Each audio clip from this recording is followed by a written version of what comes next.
Welcome to Penrose Learning, where we make understanding easy.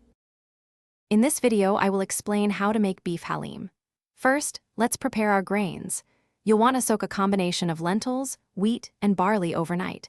Using about 1 cup of each grain is ideal for a delicious, hearty batch.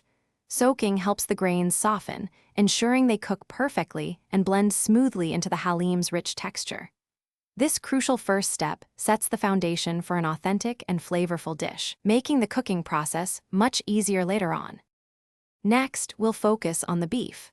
Start by browning about 2 pounds of beef stew meat with finely chopped onions and a generous amount of ginger-garlic paste.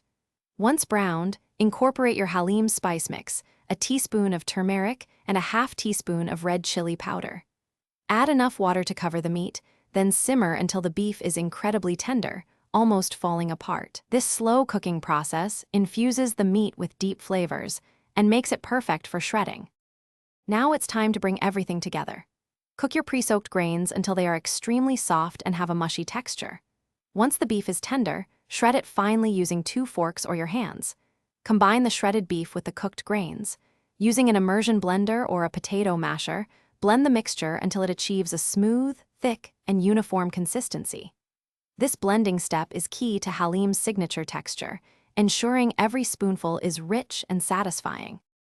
Finally, let's finish our haleem with a flavorful tempering. In a separate pan, fry sliced onions until golden brown, then add julienne ginger and chopped green chilies. Pour this aromatic tempering over the haleem just before serving. Garnish with fresh cilantro, a squeeze of lemon, and extra fried onions. This adds a wonderful crunch and burst of flavor. Remember to check the description for the link to Little Tree's black ice and other great deals. Enjoy your homemade, delicious beef haleem.